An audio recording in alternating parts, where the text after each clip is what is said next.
Blog Talk Radio. Hey guys, this is Those Guys with your host, Matt Marrero, along with your other host, Tristan Walter. And what are we doing today, Tristan Walter? We're doing God damn it. Hellsing. Yay. Well, no, you have to say Hellsing backwards. That's what it is.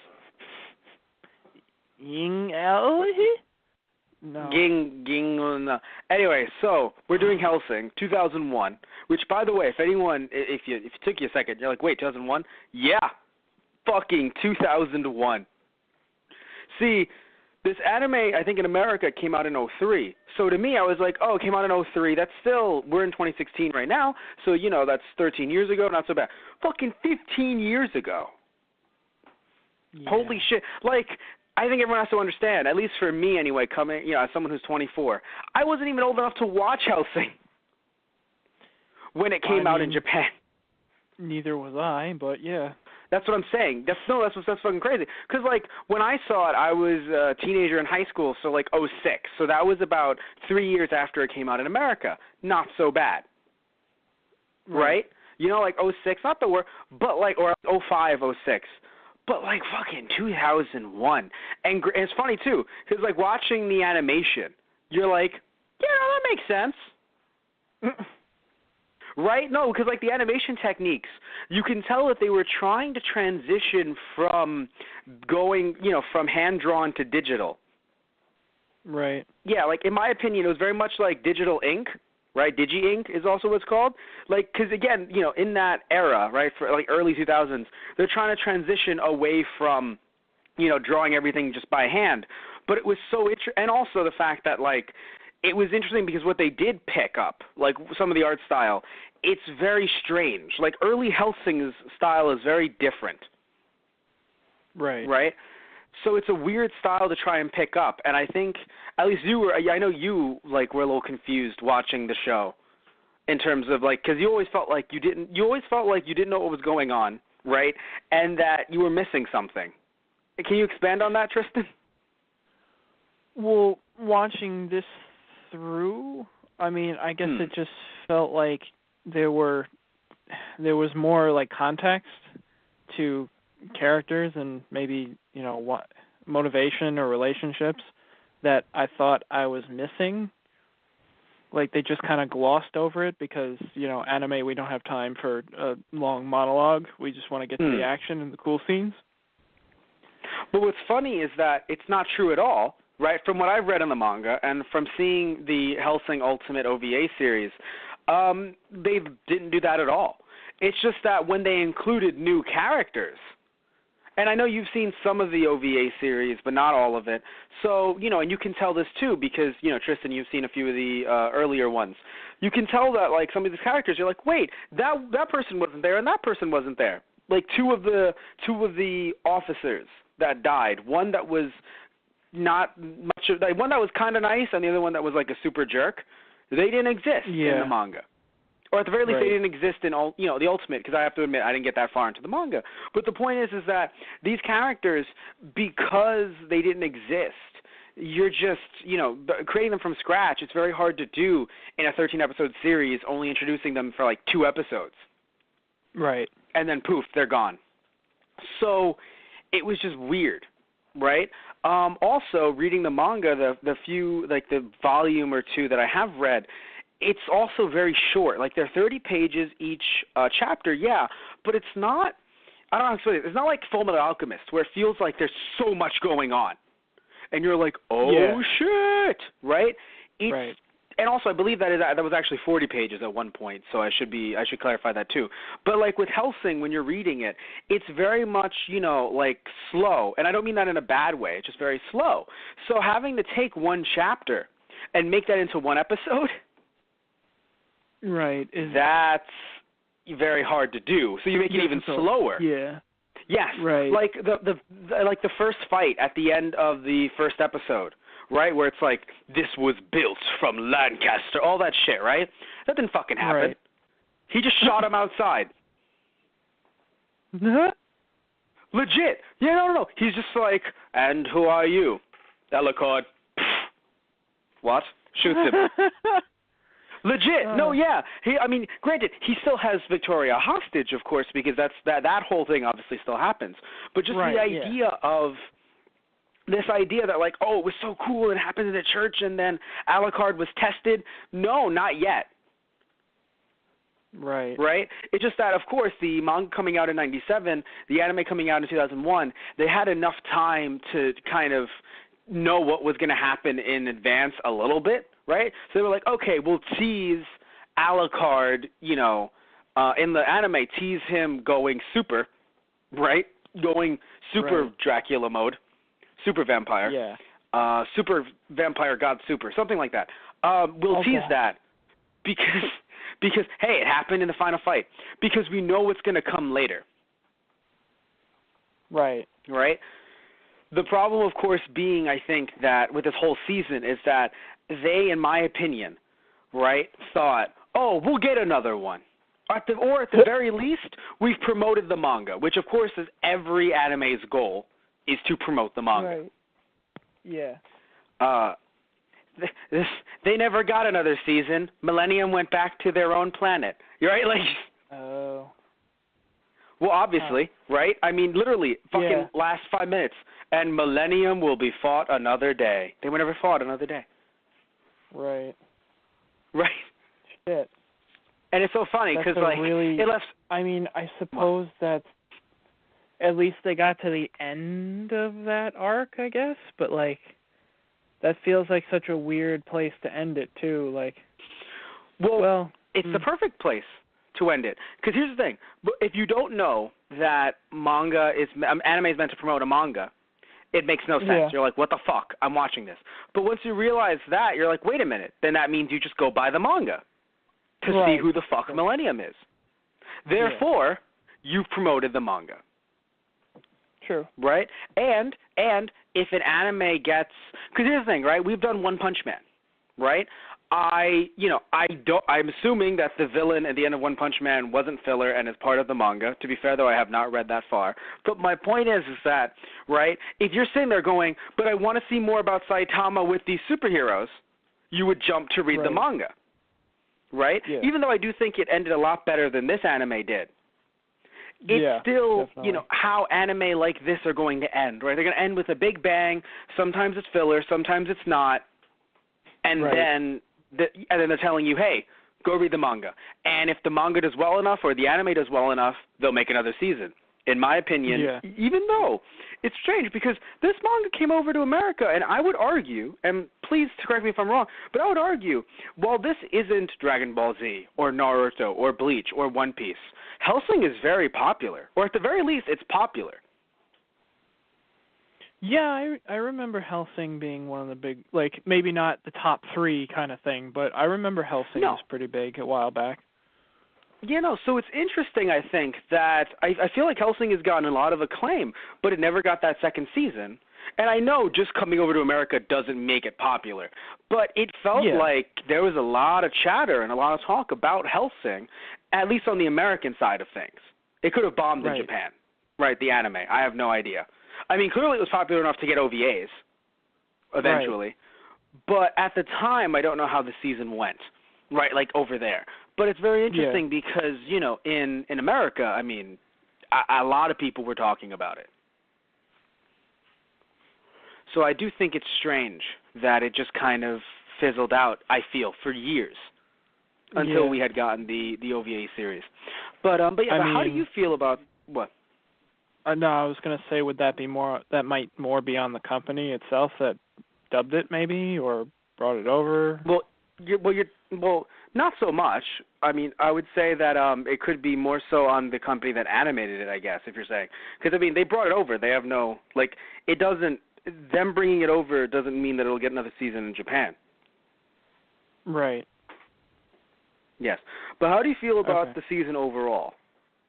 Like, I mean, I know we mentioned a little bit earlier, but, like, what about it, does anything stick out to you, good, bad? Like, what about the show really connect, like, did you connect to it in any way? I mean, I really enjoy the characters.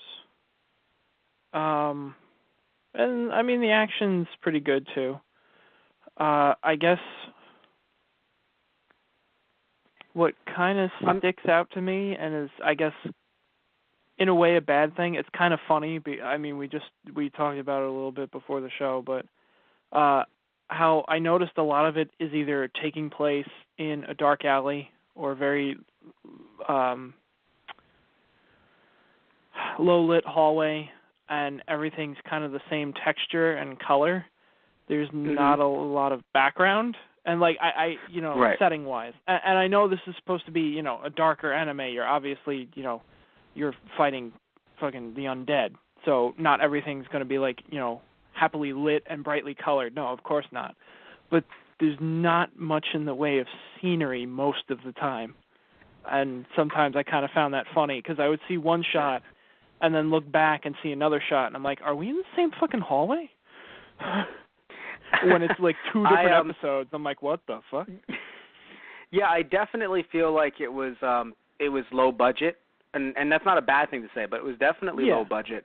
And I would also say that because of the fact that the manga also had very little scenery. From what I had read, it was very little scenery, very much like Yu Yu Hakusho, where the backgrounds are mostly white. They had to just come up with that, right? And I also do believe that lack of background syndrome. Yes. Well, I mean, this wasn't in Jump, but yes. Yeah. But still, lack of backgrounds. And I also want to mention the fact that I do think that the animation style, right, just being painted differently, I think also, made it look different, right? Like, it looks dated, most definitely. And it doesn't look like a lot of money was put into it. And I might be wrong about that, right? So it might be different techniques. But it definitely, it shows its age. Right? Yeah. When you sit there and you're like, when did this come out? And I mentioned earlier, as a joke, but in all seriousness, 2001. And you kind of sit back and go, well, yeah. That pretty much makes sense, yeah. Yes. I will say, though, I really did enjoy the voice acting, and I enjoyed the authenticity. And I enjoyed them actually trying to get voice actors from different regions, even if they weren't from the exact region. Like, the voice actor for the head of Iscariot. Right? He was actually French, not Italian. But still, the point is that they didn't get some, American dude just trying to do some Italian knockoff voice. Right? I enjoyed their level of authenticity. Though, one thing I have to laugh at is, I was telling you this before, I was looking up everyone's voice actors and actresses just to make sure, right? Just to make sure that I wasn't wrong. Apparently, Katie Gray, who did the voice of Sarah Victoria, is not British. Which is a shock to me. I'm not from there, so obviously the voices would not, it wouldn't seem off to me if someone was doing a voice or trying to put it on an accent. But she's from D.C., and I'm just really confused because I looked up everyone else, and at least from the original series, and they're legit, right? Well, I mean, to be fair, Crispin Freeman's not a vampire. But anyway, I think they got that one wrong. But that's true, I don't know. But, we have Integra Hellsing, voiced over by Victoria Harwood, who was born in America, was born in the UK, right, but immigrated to America. So her, she's legit. Walter, who, of course, everyone's like, Walter, the butler. Walter was voiced over by Liam O'Brien, who is, not Liam O'Brien, sorry, where am I? Right, Ralph Lister, who is British. And we end up having, a lot of different characters voiced over. Alexander Anderson, which I love the name, who is voiced over by Stephen Brand, who is Scottish, and he's very intense. Oh, yeah. Like, not even just, like, personality as a character, just even the voice actor's voice. I'm like, man, you sound, like, into this. But, and also, actually, before I even go on to talk about Enrico Maxwell, I want to mention, so what do you think about Anderson? Like, do you think his character wasn't shown enough, too much? Do you think that they should have, had a bit more depth there? What do you think about him? Well, it was funny. I think the first time he showed up, the first time he shows up and he ambushes Saris and the captain, I realized afterwards he goes after the ghouls and he tries to kill Saris because she's undead as well. But he kills the captain first. And it's like, yeah, you're part of the rival organization, but that guy was human. There was absolutely nothing wrong with him. You just murdered someone in cold blood, and you call yourself a man of God? Okay. I mean, you can whatever. tell it happened. It's expanded more in the Hellsing Ultimate series, so this isn't really a spoiler. But essentially, because they consider themselves emissaries of God, they don't give a shit. Yeah, they always think they're in the right kind of thing. But I just laughed. I'm like, okay, I love your voice. Like, I have to say, a lot of the voices, I really did enjoy the performance of the actors. Like, it was kind of refreshing in a way to hear different voices. Like, I feel like a lot of stuff today, I guess probably part of it's because I've watched a lot of anime over the years, so I'm starting to realize more and more who's in what.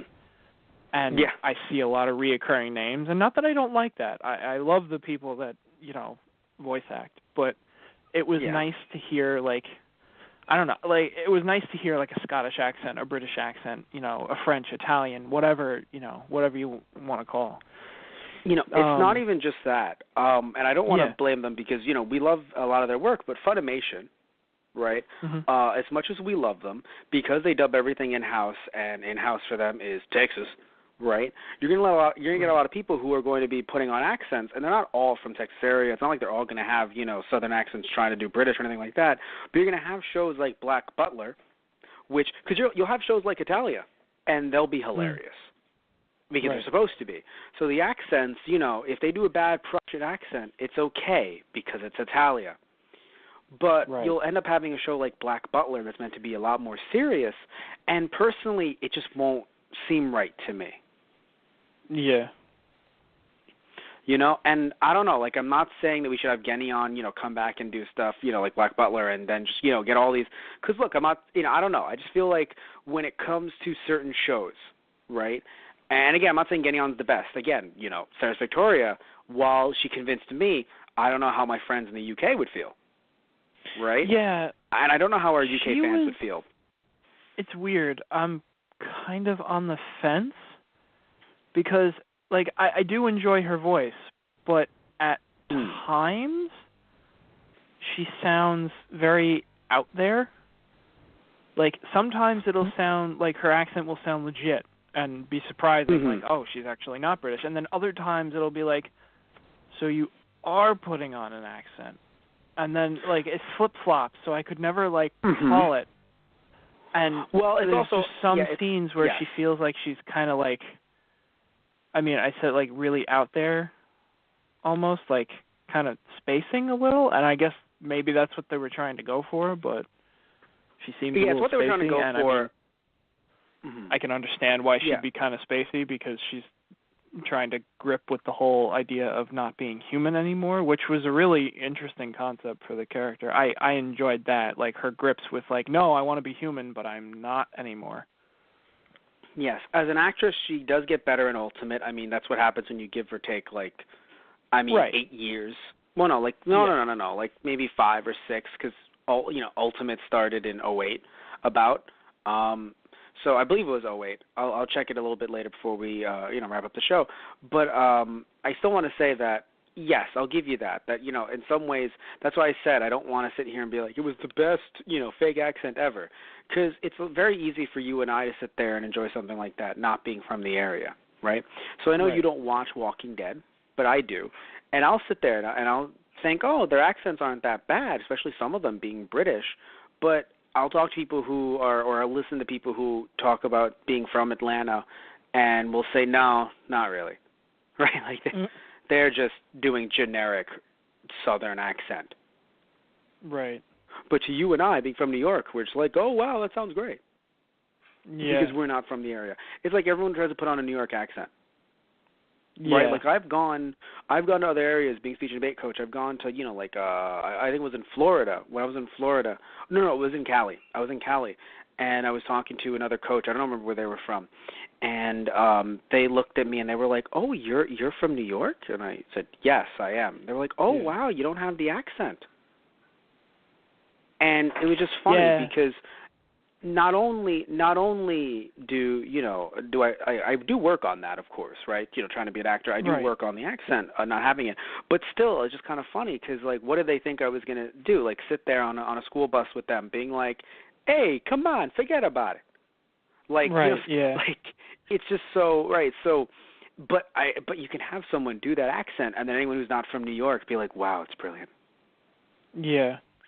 Well, it was funny. So, like even with me, when I went out to Utah, like a lot of people had said to me, because I was one of the only people from New York out there when I went on the paleontological dig.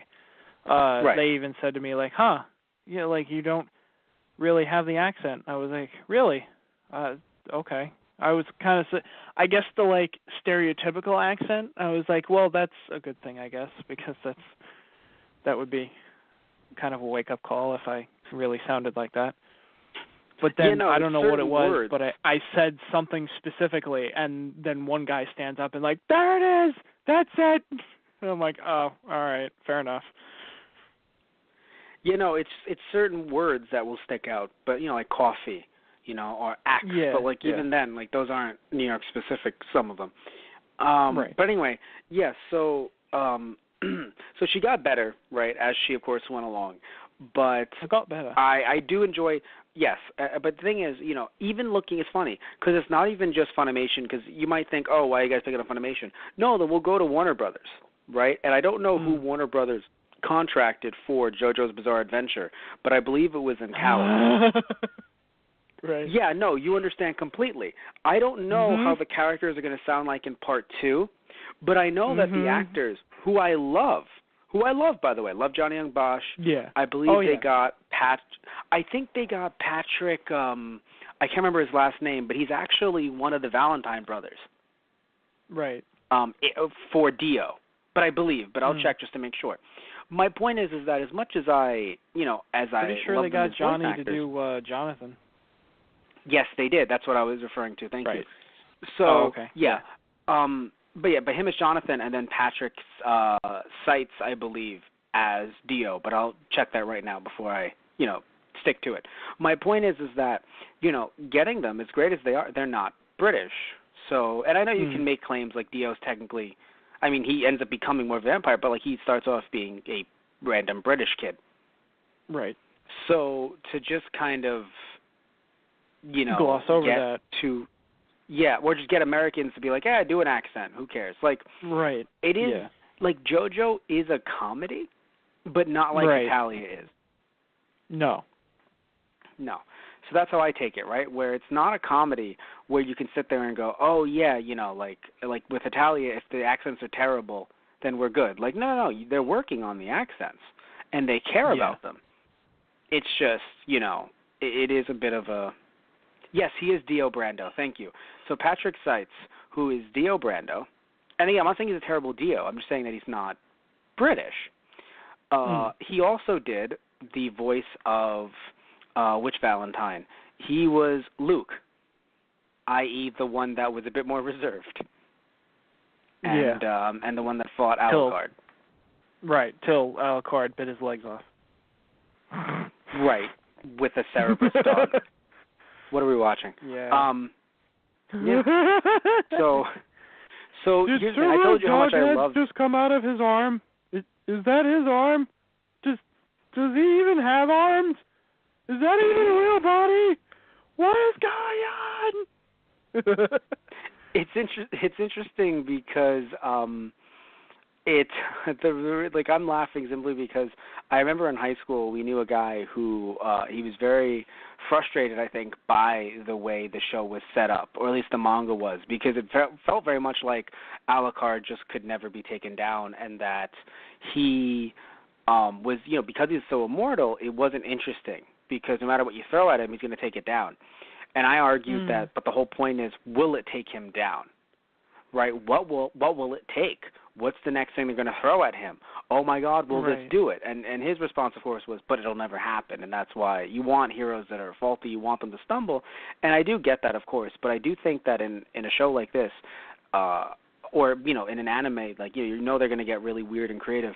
You want to see what's going to happen with Alucard next. What's the next release form, right? Like what's the next form that he's going to take? And I think the Cerberus arms really made me sit there and go, holy shit. Yeah. Like, where is this going next? The first now with time, Jan, though. Oh, what? I think the first time when I saw him, I think it was his second fight with Anderson, when his body actually melted. Right, and happens a lot. Ceres is holding his head. I'm like,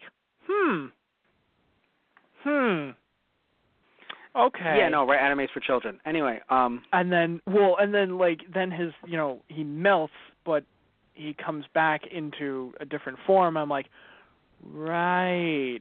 So the body is kind of just a ruse. You don't really have a physical form, do you? Because you don't need one. And at that point, I guess you could argue when he got diced up later in the beginning of the final fight, and Ceres is holding his head again. I'm like, why are you screaming? He's just going to reform again. So I guess that took it away from me a little bit, but it was still kind of. It was cool in the moment, and I knew he was going to reform, and it was the final fight, so I knew shit was going to get really crazy at that point. Mm-hmm. But I was, and that's you see what I'm saying? Like that's why I understand someone going, oh yeah, but this is happening or this is happening, and I get it. Right. I get it. But I do agree. I like the idea of what's next. What's he gonna pull out of the hat next, basically. I loved his hat. By the way. His costume was fucking amazing. Oh yeah, no, and that's why that's another reason why I think that he's very popular.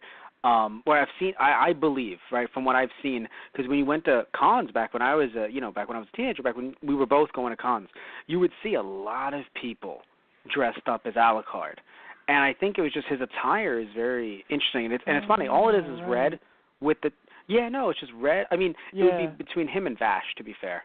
But it was just, standing there. Now that you mention it, thinking back, I'm like, yeah, that's who that was. I remember the costume, but at the time, I never knew who it was. But now that you mention it, a lot of people did dress up as Alucard. Shit.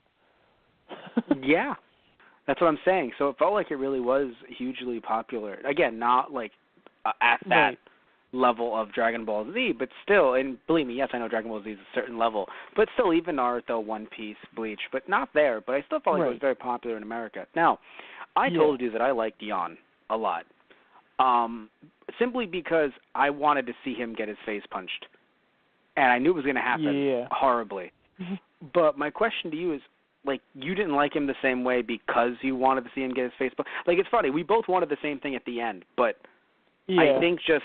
Yeah, I just really enjoyed how bold and brash he was, because we hadn't seen someone like that. I think, at least when I was watching it for the first time in anime, I'd never seen someone that, out there, right? Yeah, and that vulgar. So for me, I was like, oh damn. But you took something different from it. You didn't like it. Well, I mean, no, I agree with that. It was interesting to see, out of all these reserved British people, you see somebody who's just talking shit left and right. I think the funniest thing was, though, his interaction with his brother, and they're walking in before they attack the Hellsing organization, and his brother is going on about something, and he turns around and he basically goes to him, will you please shut the fuck up? You get so excited when we go to do a job, and then you start talking like this. I can't fucking take it. Stop. And he's like, whoa, harsh, man. I was just getting my groove on. He's like, well, go do it somewhere else. I'm like, oh. I just love his realization. He realizes that, there are other people there who can kill you other than, other than Alucard. Because in his head, he's like, okay, so Luke takes care of Alucard, I'll basically destroy the rest of them, and I'll kill Integra. And then we're all good here. Ends up finding not only Ceres, because, you would think, all right, Ceres is going to take him out. Walter, who at that point, it's a complete plot twist to everyone. Oh, yeah. That Walter was fucking badass. Because the thing is, as a kid, I was like, as a teen, I was like, wait, what? When I first saw that. Because you think, Walter's just a random butler dude. It's funny, when he called him Alfred, I laughed because, like, yeah, you think of him as, like, Alfred. Right. No one thinks about, because here's the thing, right? People, like, yes, in more, not even recent, but, like, over the last, like, 20 years, you've seen Alfred, like, pull out a shotgun if necessary. But Alfred hasn't sat there and gone, Robin, it's cool. I'm also Robin now. No. Yeah. Like, because of course he can't be Batman, it's because cool. Alucard's I'm Batman. the original Robin. What? That's what I'm saying. No, like, that's what I'm saying. Like, you think Batman's the one in charge. Robin was the one in charge, and Batman is my apprentice. Wait, what? Right. Not really. That's not how it happened in Hellsing. Or, but like, still. I'm the original Batman. Who do you think taught Bruce? The fuck? That's what I'm saying. Like, that would be some weird shit. It would be cool, I think, but it would still be weird if, like, Alfred didn't just pull out a shotgun. Alfred was like, nah, I got a suit in the back. Right. So the fact that fucking Walter was like, actually, I fought in the war. And you're like, wait, what? And there's actually a manga called Hellsing the Dawn that follows him. Oh, okay. And Integra. Yes, I believe it's a young Integra, but I know it also follows him early on in World War II. Ooh, that would be pretty cool. Yeah. Because that it's was called like Hellsing, one of the Hellsing Dawn, right? Hellsing the Dawn, which is not out in America. The Dawn. Okay. Yes, but I know that there were some like little like tidbits I think that were animated that are on the Hellsing OVA DVDs and Blu-rays. Okay. That I assume they've been dubbed as well. I would assume, but I honestly have no idea. But I'm pretty sure they were released on those DVDs, and it's just so interesting to think about. Like, oh damn, you know what I'm saying? Like, oh damn, you know, this guy is coming out of nowhere. And, you know, like, basically, it makes sense, though, right? Because, like, why would Integra Hellsing only have one vampire and a butler? Right. Unless that was all she absolutely needed. Exactly. No, yes. Because, like, that's just my take on it. Because, like, think about it, man, right? Like, yes, she is surrounded by all those soldiers. But they're always going out on missions. Yeah. So it's kind of like, wait, but what's going on here? She needs those guys. Why is she just letting them, run out all the time? Literally no protection whatsoever. She just has some butler lying around, right, that you assume, he's been with the family for years. But, like, that's it. Right. And it's she's got the freaky, superpowered vampire dude, but he's always going off fighting the big bad guy because he wants to have fun that night. So who's left protecting her? Exactly. It makes sense, but you never really think about it. Not that Integra really needs protection per se, because, I mean, holy shit. Well, that was interesting, the scene that I loved with Vaughn, because, he's like, get on your knees and beg or whatever, and she's like, bitch, you get on your knees and beg. He's like, excuse me? It's like, you heard me. Also, I think my favorite part was Jan, where he's just like, thank you, London. Good night. Click. Oh, I'm like, wow, the voice actor is having a lot of fun with this. Oh, yeah. Yeah. That was, I guess, what I didn't like was because he just burnt up into cinders because Integra had him right there, and it's like, you will tell me who sent you. It's like, or I'm going to make you suffer for it. And he just laughs and, like, basically bites the suicide pill and laughs and says, aha, I get the last laugh. And it's like, I felt like Integra needed to go, like, I felt like Integra had to walk over to the table of the meeting and just deck one of those guys in the face just to get that one out. Just because, be like,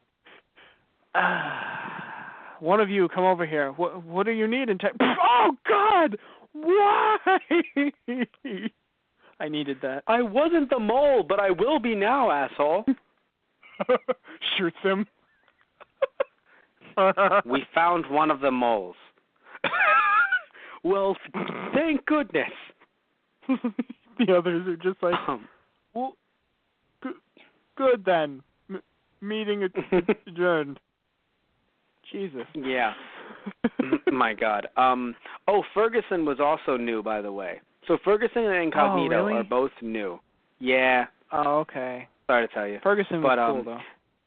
Yeah, no, because they didn't need to do much of like they did day-to-day stuff with Ceres. That's why the couple was like they're real.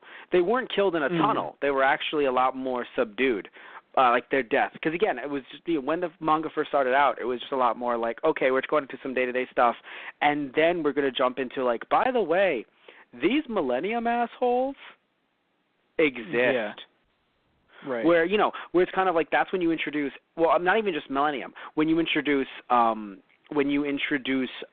Iscariot, and you're like, okay, yeah, right. That's where we're going to have Anderson come in. And then it's just like, oh, by the way, these two brothers. And then, oh, snap, Millennium. By the time we get to, some Millennium stuff, they already, I'm sure, were working on the, what's it called? They were already discovered in the, like they already had the manga started, right? By the way, I'm just watching this anime, and it just, like, because it's so, as you know, right, and everyone, long-time listeners know, I'll be playing the episodes in the background while we're talking about them. And I just think it's so fucking funny. Like, I was making it as a joke, but, like, I'm being serious, dude. It literally just, like, they text boxes to tell you everything that happened at the end. Yeah. Well, like, oh my fucking God. Yeah, I mean, it was just the end of, we never found out who was really making, the artificial vampires. We're still looking into it. It's like, yeah. Oh. Okay. They didn't mention Millennium by name, though. Right.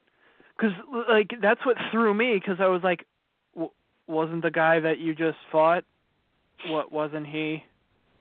Wasn't he the big bad guy? He had a master. No, he had a master, though. Who was his master? Yeah. And I assumed that season 2 would have connected it.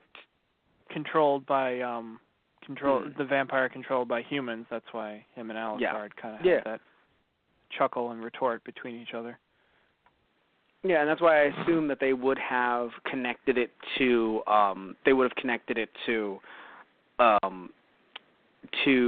Millennium in some way or another.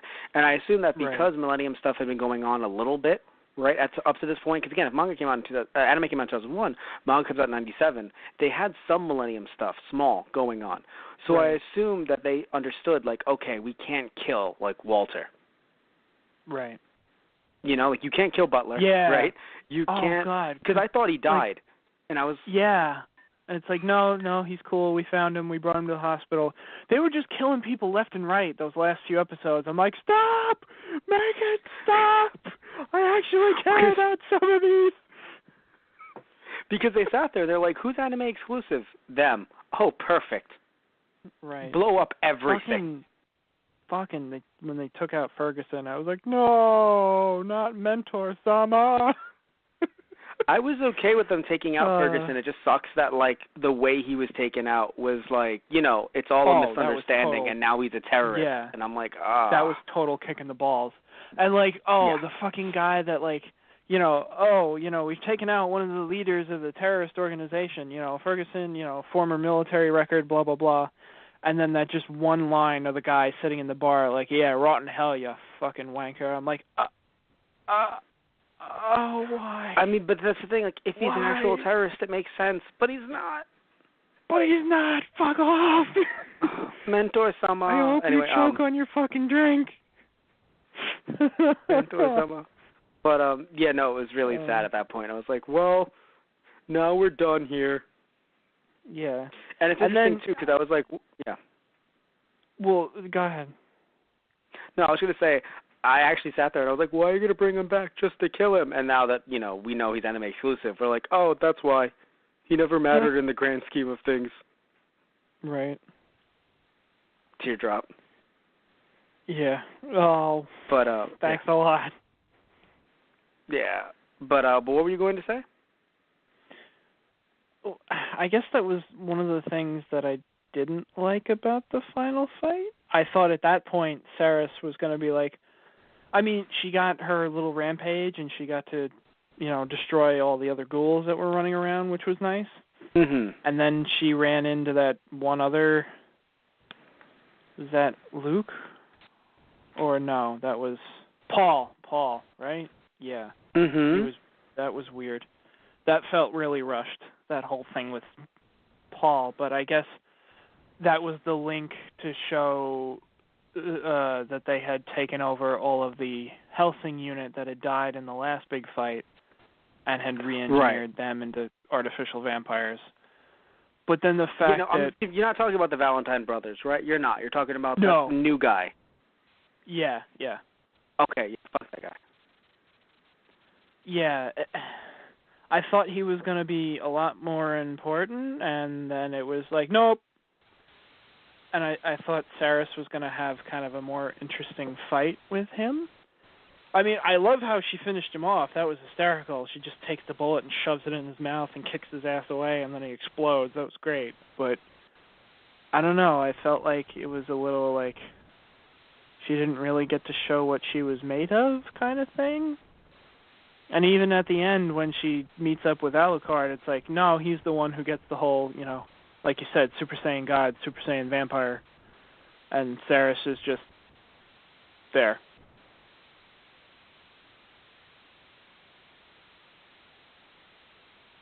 That? Hello? Is anyone there? Okay. I don't know if I've been kicked off the air or if Matt's been kicked off the air, but I guess if I'm still on air, yeah. Saris has always been kind of an interesting character to me, but I felt like her development at that point was a bit lackluster. I felt like she could have done a lot more by that time, in the anime itself. Like, I feel like the training wheels kind of should have come off by that point. Like, they've been training her throughout each episode, but I feel like she never really got to have her own defining fight to say, yeah, I'm just as tough as anybody else here right now, kind of thing. So, okay. I guess we are having difficulties.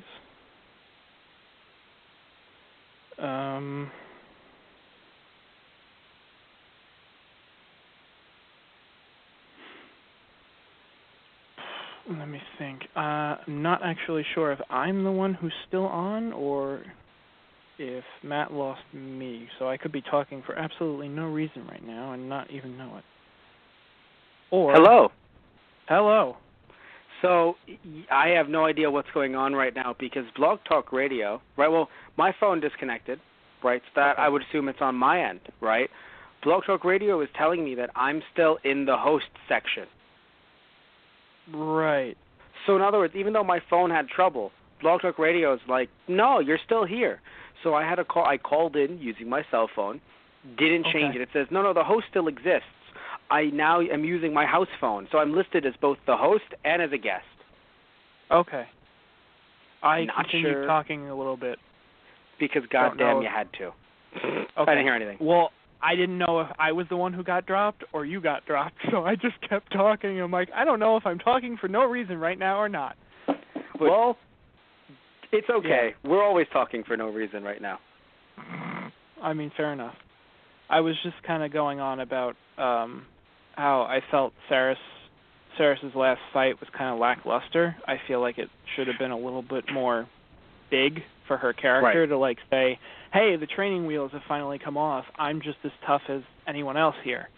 Right, and on the inside, you were going, holy shit! I mean, yeah, I still love how she finished off Paul by shoving the fucking explosive rounds in his mouth and kicking him away, but... No. I mean, you were saying that because you didn't know whether or not who was off or not, and you're just like, I'm just talking right now until Matt gets back in. Holy shit! I mean, yeah, that too. But, I mean, I wanted to ask you, how did you feel about her character, like, overall, like, arcing? It made sense in terms of she has to, like, come to grips with it, but because it just felt like it was too long, and it was too long because of the fact that, again, the manga, the OVAs, it doesn't take that long for her. I mean, look, yeah, it's funny. Technically, yes, she does come to grips with it earlier rather than later because of the blood that she drinks. But because of all the stuff going on and it being filler and them not wanting to delve into her too much, once she finally accepts it, then there's no talk about it anymore. And no one cares anymore. And and she doesn't even get to fight much. That's the problem, is that it became the Alucard show. When, of course, I mean, look, obviously it's the Alucard show, duh. But because of the fact that it was, it focused so much on the filler and everything and had to have that 4-episode, not even 3, 4-episode arc with Incognito, she just got cast aside, in my opinion, somewhat. Because I did enjoy her, having, her grips with dealing with, I'm not human anymore. Like, I enjoyed those scenes.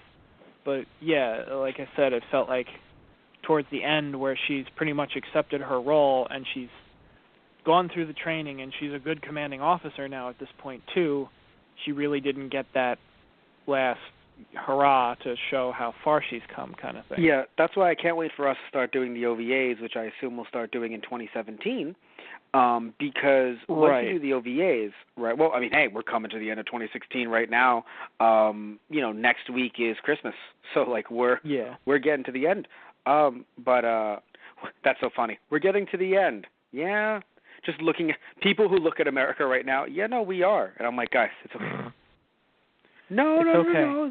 That's a quote. We're getting to the end. It might be the final season of America, but it won't be the final season of those guys. Post-apocalyptic radio. Anyway, no, but in all seriousness, though, right? We'll be doing the OVAs in 2017, and I will enjoy, doing them with you, watching them with you, so that we can really see Saris grow even more and actually be the main character, because we're supposed to see the show through her eyes. And I'm not saying we didn't do that through a decent amount of the show, but eventually it just, at some points, it just kind of turned into, no, but we need Alucard to do his thing. Saris, you're just over here. Alucard, you do your thing, right? And like I would have liked it. Like, it would have been fine. Like, Alucard gets the final boss. I'm like, okay, that makes sense. But I feel like Saris it looked like she was about to get a fight, and then it didn't happen. Then she just killed him immediately. Yeah. I was like, oh. Yeah, no, Alucard gets final boss. Okay. She gets henchman. Right. I feel like there should have been at least a second in command that she could have fought, kind of thing, and had it actually be a serious fight. Like, I feel like at least usually in Dragon Ball, if, obviously Goku always gets the final boss, and the kill and whatever, but at least most of the time it felt to me that everybody else kind of got their shot, even if it was with henchmen. They actually got an interesting few rounds in. Yeah. Or even their own shot at the final boss before Goku comes in and saves everybody, kind of thing. Yes, what I want to say about that is, it's, even with the other vampire, the one, by the way, I love that kind of had this, like, they kind of took the trope by the horns of, like, this, not even trope, I guess, but just this constant nagging feeling that anime fans have when they know the source material, and they're like, but how, Integra didn't have a sister. And in the same episode, wait a minute, I don't have a sister, and you're like, I don't know if I should laugh at that or not. That's but it was fun, and it was good in a way. That you know what I mean? was pretty fucked up. It was fucked up, but it was funny, and it was funny, but like not in a bad way. Like I'll say it was funny, but like I won't sit there and be like, oh, that's terrible. Just like, wow, in a weird way they addressed it in my head, because because again, you have so many you have so much filler in the world, right? Yes, as if it's like hunger. You have so much filler in the world, and for 30 cents a day, you can stop that filler. No, but seriously though, there's so much filler out there. So like they'll just do things where like literally, if you're taking anime Dragon Ball Z canon, there was a time when Goku had to learn how to drive. Right. It's real. You see what I'm saying? So and to like, me, I feel like filler episodes can have their place. Like if you make stuff like that that's memorable and hysterical, like even if it doesn't contribute to the the overarching story plot of that season or whatever, if you really make a good, enjoyable episode, like, people will still like it and still remember it, even if it's not, advancing the plot per se. Yeah. I just bring it up because it was just really cool to me to, have them bring that up, where I was like, oh, wow. Right. Like, that's actually, very interesting that they would actually, that they would actually, that they would, introduce this quote-unquote sister. And even I was, watching it again because I haven't watched it in years. I was just like, wait a minute, but where's, sister? And then it's like, no, she was a fake vampire who could use her charm, even on someone like, though I will say this, right, and tell me if you agree or disagree. And it was filler, yes, but because they never got to Millennium, when, the Hellsing organization starts looking a bit more stronger, like, they're unified, they're together, and they're on the attack, because of the filler and because of the real stuff that happened, overall, Hellsing just looks completely fucking incompetent. Like, even when you have, like, literally, oh, yeah, well, you have people yelling at Integra, well, you guys suck, and you guys actually can't, do anything. It was, the organization went on for years without any kind of, anything coming out and popping up. Yeah, hiccups. And granted, while I'm assuming they're wrong, you also have to sit there, and even though it's 2001, internet does exist. No YouTube, but internet exists. You know what I mean? So, like, things are getting better, like, in terms of, like, just kind of getting information out there. So I wanted to tell him to shut up. But after seeing the entire season, you kind of feel like that guy is a point. Right. Because after the entire season, it just seems like one Hellsing slip-up after another. Right.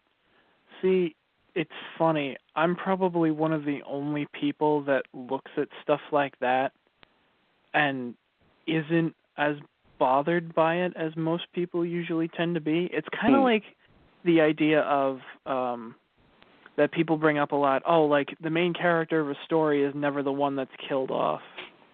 They're always the one that, saves the day, or kind of thing. Or, like, there's an overarching, like, history towards, this is the person that finally, frees his or her people, or saves the galaxy, or, saves everybody, kind of thing. And it's like, oh, well, there's such a Mary Sue because they win every time. It's like, you do realize how many people have died up to this point to even get here and get him or her to this point. Yeah, no, but here's the thing. It isn't a point. I'm not making the point that she should have died. I'm not saying that. Believe me, I don't want that to happen. No, my point is, or that this is a standard trope that we see all the time. I'm just saying that usually, like, you want a sympathetic main character, you have them get knocked down, and they get back up again. Right. What you don't have happen is they get knocked down, and then they pretty much stay down. And they're like, I'm going to get back up. And it's like, nah. And they're still down. And it felt like the Hellsing organization, for the entirety of this show, because it's only 13 episodes, was knocked down at every corner. I mean, just annihilated. I feel like there were 2 points that they made. Like, they had made the historical reference about, oh, I've seen the true undead, my father and Walter and, his organization fought against, true vampires, and they overcame all of them. Mm-hmm. And then, so saying they do have credibility. And granted, yes, you're right. You don't get to see that credibility to say, like, at this point, they're fighting a new foe who's kind of, like, changed the rules a bit, so they're kind of caught off guard, and then they get fucked over, 2 or 3 times really badly in succession. Also, it's just rough because, like, let's say you're taking a class in college, right? Now you've graduated. Please don't get hot sweats. Don't get flashbacks. You've graduated. But you're taking a class in college. Yeah, you take a class in college, and your teacher can tell, like, they've maybe seen your GPA or you've told them, and they know, like, okay, this kid has done really well, but they're getting an F, and you're getting an F in their class. I mean, you're bombing the class completely. Right.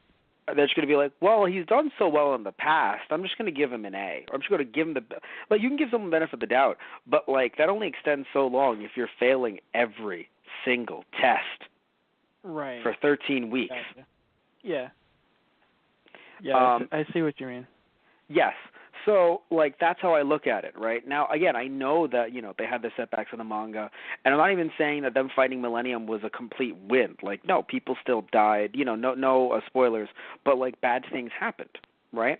Right. But it's still, because you have to extend it to 13 weeks, add in some new stories, and of course, you don't want them to do too well. You don't want certain things to happen, because if they do, there is a certain narrative that gets disrupted, or, not just from the original manga, but just in general. It would seem weird, if Hellsing was completely victorious at this point, right? If it would be so weird if in the last 4 episodes they're like, nah, actually, we just slaughtered everything, right? But I feel like, because maybe it's because Alucard does so well, they needed to make something be the fallback. If he's going to win, then Hellsing has to lose. The problem is that, again, spanning 13 weeks, taking material that's canon, where Hellsing did lose, like the Valentine brothers, and then not canon, them getting exposed. Although I believe they got exposed a little bit in the manga, but not as much as they did in the anime. And of course, Incognito not being legit. So that all that stuff, the Queen, Hellsing, Ferguson, that happened. So because of that, they end up looking like schmucks, in my opinion. Right. I'm not saying they are, but they couldn't, they just can't hold it together. Yeah. And that's what really sucks, because we know they can. Right? Again, obviously they've done it for thousands of years, or for hundreds of years, but it's pretty bad, right? That in a 13-episode series, it's Sura Integra, and I know, the whole point is I know it's supposed to be oh, no, but they're fighting, so they are getting back up. Yes, just to get pushed immediately back down, barely got back up. Right. It gets to the point where it's just because not even talking about, because look, having Integra stab herself in the throat was a really moving scene. And, and her being in the hospital and everything, you were oh, you knew she could get through it, but you're okay, that's cool. I like that they're, putting her through some kind of peril and having her work through this. And that was their way of getting in flashbacks, which I feel like it's a crime to have filler and have real stuff go on during filler.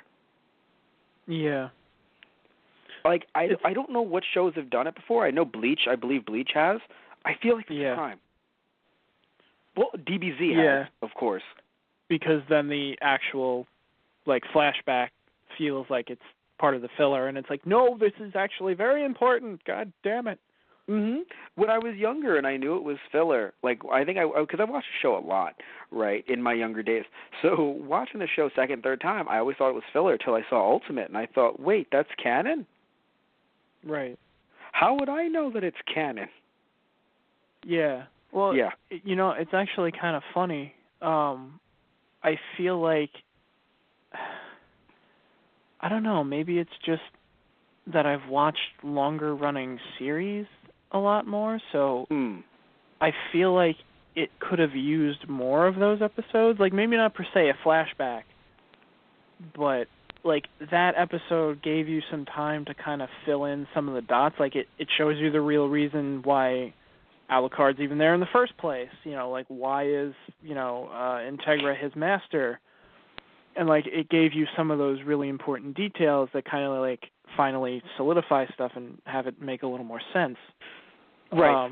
So you're saying... I kind of wish they would have had one with Walter, I don't know, reminiscing or something important reminding him about...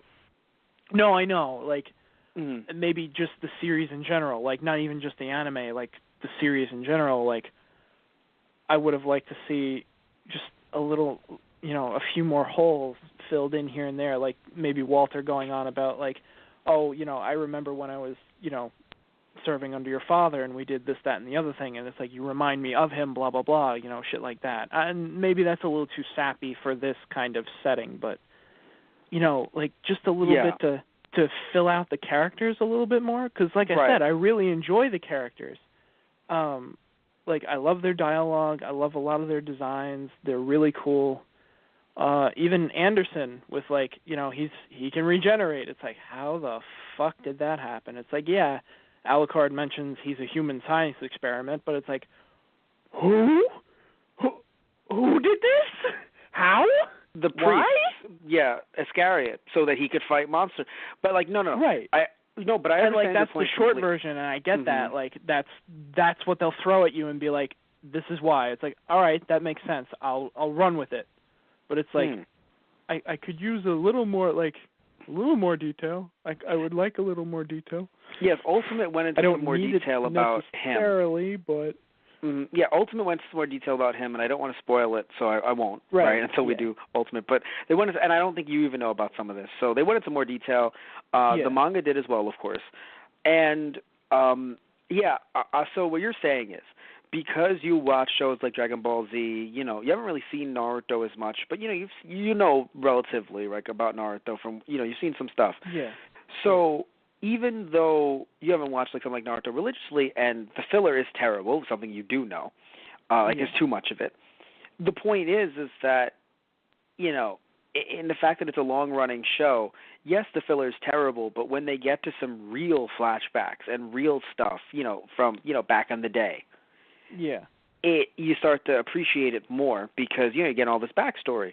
Where with Hellsing, so with but with Hellsing, because of the fact that it's only 13 episodes, this series was, you know, they can't do something like that. So what they have to do is they have to just tell you stuff that you just have to take at face value. Like, oh man, we used to be really tough. Got it, boss.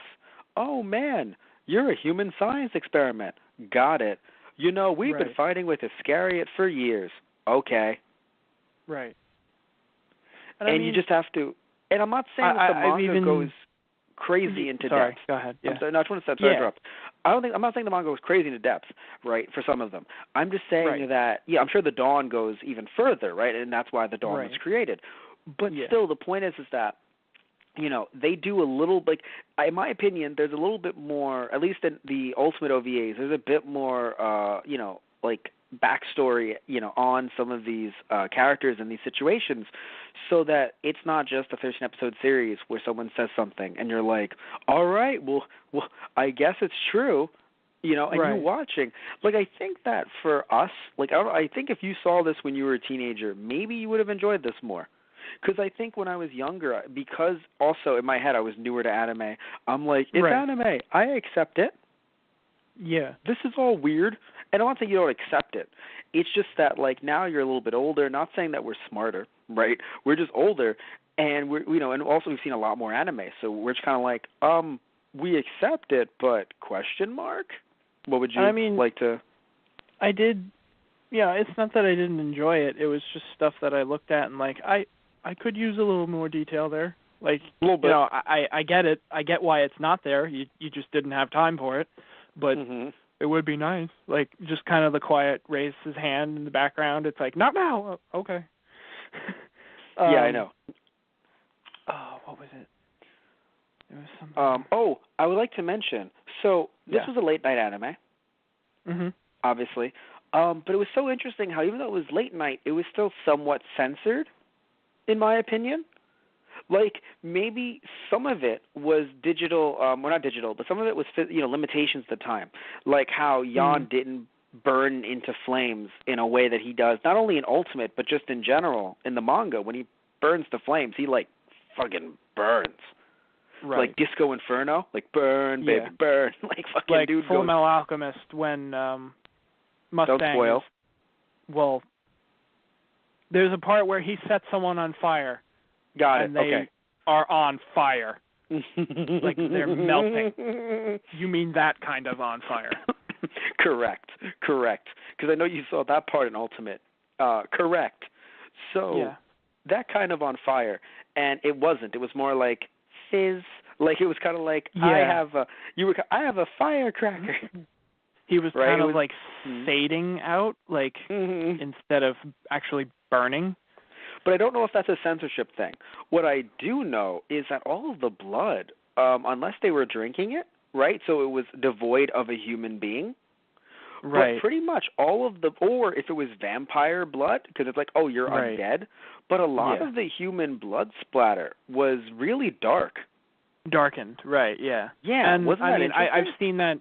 Yeah, well, it's funny because I've seen that in JoJo's Bizarre Adventure too. Like, a lot of the times when somebody got their head taken off, you know, a lot of that is darkened out as well. And I mean, that happened in Hellsing as well. Like, a lot of the gorier stuff, and you know, and even some of the blood stains are more darkened out. But here's the thing, though. You watched JoJo's Bizarre Adventure. I assumed you've seen it through Crunchyroll or, you know, whatever, you know, streaming service you've seen it through. When the Crunchyroll versions are TV versions, it makes sense so they're when more it's sensitive aired as on. well. Yes, but the fact that we're watching the DVD version. Right. Isn't that weird? Yeah, I guess. I mean, I've even seen some, you know, some of the manga chapters that have been released here for JoJo that have also been censored a bit too. And that's even, you know, the manga. Teardrops. Well, I mean, it's funny, like the old JoJo or new JoJo? No, like new JoJo. Tears. I mean, yeah, in a way, it's like they shouldn't censor them if it's the new stuff that, you know, reprinting and everything, but at the same time, if they want to keep it, like, because there's some, well, I mean, not a lot of the shonen stuff, but, like, other things that it's like, you know, I don't think they want to have to, like, have JoJo wrapped up in tinfoil and then buy it because of gore kind of thing. Hey, man, I guess. We're bringing Give My Regards to Blackjack to America from Japan. Right. We're making physical copies of that, right? If any of you, you know, like I'll talk about this at the end of the show. So we're bringing that over from Japan. Not only it's a medical manga. Not only are we keeping the original blood, I'm adding in more. Yeah. Okay. Adding in, yeah. Bloody adding goodness. in more. Yay. Now, and there's some medical nudity. Just it's medical, right? Right. We're adding in more medical nudity. Just bringing it all. Hey. Just bringing but in all seriousness, well, we are doing that. Yeah, like Give My Regards to Blackjack over to America. We'll talk about that in the show. But yeah, physical copies. But still, you know, I'm not doing the rest of that. I'm not reverse censorship. I'm not. Right? Like reverse censorship. I'm going to make sure to make it even worse. I'm going to make it 10 times worse. Wait, what?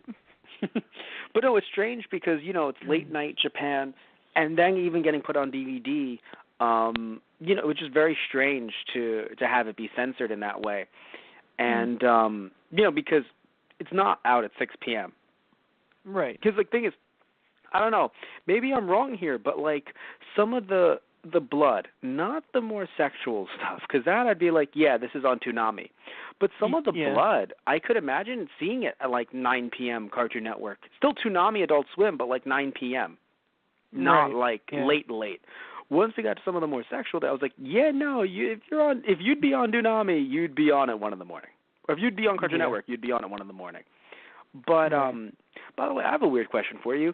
I understand that the show was obviously, you know, sexual at some points, right? Like with Jan or, you know, with the couple, right, in episode 2. Yeah. Right? And, I mean, I hate to be, I don't know. What? I guess to address the elephant in the room, I mean, just look at Saris, the uniform. Oh, well, yes. Well, yeah, no, yes. Right, of course. I was confused. I was like, what are you talking about? But yeah, no, of course. But I think that it got even more sexual once they got to the filler. Oh, yeah, definitely. No, but once they got to the filler, which was really weird because I'm like, you're brand new content, and I feel like you're amping it up. And I was like, huh. Like, at least with, like, granted, I know that she being the new vampire, wanted to torture Right, torture Integra. and humiliate Integra, right, but before she killed her. Right, but in the way that she did it, I was like, huh. And then also, while I don't find this sexual, but like the way they like when Saris is bleeding out and they focus on her legs and then just have blood gushing out. Yeah, like, I was that like, was what? weird. Yeah, no, Yeah. I'm assuming, like, if That they were was trying to just go, weird. if they were going for gross out and not sexual, I'd be like, oh, okay, cool, gross out, got it. Like, late night, edgy, cool. Yes. But if that's what you were going for, but if you weren't going for that and you were going for sexual, I'm just like, whoa. Yeah, no. I mean, I don't know. I feel like if they were going for gross out, there are plenty of other ways you can do that and not have it be that weird. Mhm. And it's not even that the blood came from there. I think it was just the Right. fact that the camera was there. That it was exactly the camera was right there and it was trickling down her legs and it was like, yeah, no, I saw that and I'm like, what the flying fuck? I'm like, okay, I know this series is gory, but that was on purpose. Fuck you guys. Mm-hmm. No, yeah, the camera's right there. I'm like, yeah. No, I was not cool with that. Mm-hmm. Oh my god. but yeah, so I feel like this anime wasn't terrible. I don't think it was like it's the worst thing ever. No. There's other Right. bad animes out there, like there really are. But I definitely, I don't think it's overhyped because, like I said, I don't think it's really up there with some of the other shows that really people are all like, oh my god, this show. And I'm not saying those shows are overhyped, but like when I think of, at least in America, right? I think of, I've already said the big ones like Dragon Ball Z and whatever, but even stuff like Right. Fairy Tail, that's newer that I haven't seen yet. Yeah. I know you haven't, right? Or have you seen some Fairy Tail? I haven't, but I've heard great stuff about Fairy Tail. Yeah, no, same. Right? And it's funny, too, because it came out when we were in high school, and I don't know if I've said this on the show before, but it freaks me out because I have students now who, just coming in, 14 years old, right? I'm a speech and debate coach, and they're all like, oh, my God, I love Fairy Tail. And I'm like, oh, God, that came out when I was in high school. Right. I was 15, and now that was 9 years ago. You were 5. And then I vomit uncontrollably. It's just a very sad old vomit. I'm old.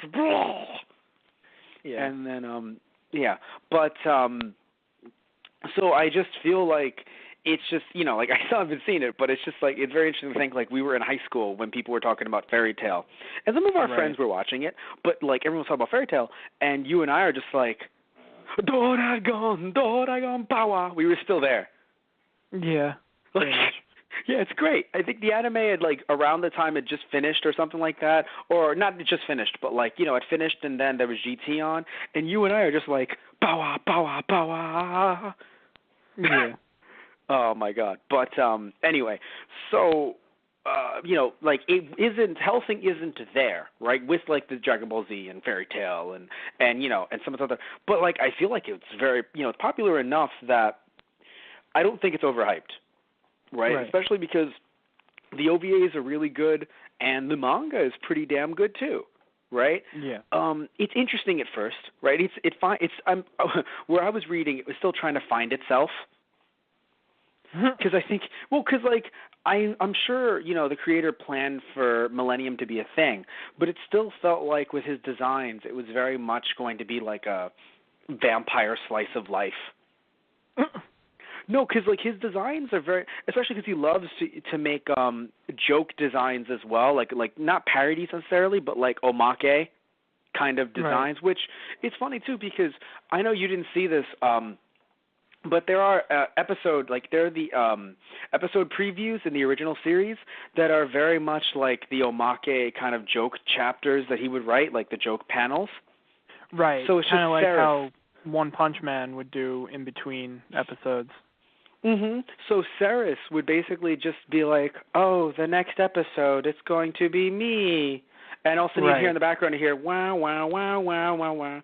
At one point, you have dead John and dead Luke, like, and we're dead. Why are you guys here? Yeah. It's a lot of fun. And you can even tell that they take that into Ultimate, right? Where sometimes the faces are very much like silly anime. And it's very weird. Yeah. Yeah. But again, it mimics his style. His style is very interesting, right? Right. So they took some of his style and then they expanded on it to just kind of try to make this very dark and dreary vampire anime. And, again, I don't think it's overhyped. I feel like some of it just didn't work. Yeah. And, because, hey, listen, there's a reason why we're talking about this fucking 15 years later. Right. Yeah, right? exactly. Yeah. Other than you have some impertinence about doing things in order. Oh, yeah, not just that. Well, no. Hey, my point is that we didn't even need to have Ultimate made. It could have just been this. True. But clearly Hellsing I am matters. glad that they did Ultimate. Yeah. It was good enough that I'm glad they gave it a second shot and made it better the second time around. Yeah. It's really hard, man, because if you're not a I would argue, daytime, early morning, kids anime, right? And I say kids, but really I'm trying to look for the word shonen, right? Yeah. Like Pokemon or Yu-Gi-Oh or Well, yeah, or I even Dragon Ball Z. We mentioned it so many times, right? But the reason why we bring it up is because Dragon Ball Z has not died. You think it's dead, and then you're fucking wrong. You're like, oh, guys, stop talking about Dragon Ball Z because it is coming back, motherfucker. Say that shit again. What were you gonna fucking say? Finish that fucking sentence. Right. So my point is that Dragon Ball Z continues to live. Right? So, and why? Not just because, it's something we enjoy and there's so much in the universe, but because you can, market it and you can keep the show going even though, right, like I'm talking about like in the 90s here, it's like, oh, but we need to stop this. Nah, filler, right? Keep it going. Keep it on the air. Keep the momentum going. Keep it going, right? Right. So, and that's what they did for a long time. Look, despite how much you dislike GT, fucking went on for 64 episodes, 64 weeks. Yeah. That was on for 64 weeks. It didn't just fucking, you didn't fucking see the first episode and be like, we're pulling the plug now. No, it had some kind of momentum to it. Right. So, my point is that when, you have a merchandise that you can sell to younger kids and, there's this momentum and all this stuff getting the show out there no matter what, there's so, you can keep the show going. But once you're like, oh, late night, 13 episodes, there's always that chance that you don't come back. Right, yeah. Right? Dead Man Wonderland, right, did very well in America. Right. Late night anime in Japan was kind of lackluster, over there. Right. And that's it. And here we are. Yeah. So I have a question for you. You said that you're not a big fan of gore. Freaks you out. Is that are you on record saying that, or am I wrong? Yeah. I'm not crazy about gore. It's weird. I'm not against it, but if it's not there, I'm not going to complain per se. Okay, no, I'm only asking because you mentioned Dead Man Wonderland. You would probably never want to do that on the show. Well, it's funny because I did actually watch Dead Man Wonderland and I was into it, but there were those few scenes that I see again now and I'm like, oh God, why? That's what I'm saying. It disturbed the hell out of me. Yeah, no, that's what I'm saying. But it didn't, Hellsing doesn't disturb you as much or at all, or? No, it didn't actually, oddly enough. Now, my question is this. The couple with the biking and rolling around in their corpses as they, that was a little much. But. Yes, but so my question to you is, does it not disturb you maybe because of the difference in animation? Do you think that might be why, or is it the more fantasy setting? I don't know. It's I don't think it was the difference in animation, but it's more I don't have, like I said, I don't have an aversion per se to gore. Okay, okay. If if it's nonstop in my face kind of thing, I'll kind of be like, oh, all right, that's enough. But like if there are certain scenes, like if it utilizes it really well, then like I'm okay. Like it might still like get to me a little bit, and I'm like but I won't be like, no, can't watch this anymore. Gotta stop. The blood flowing from Sarah's Victoria's stomach down her skirt propels her to the air. Sarah's Victoria can fly. I'm not watching that. No, I'm not, but for a different reason.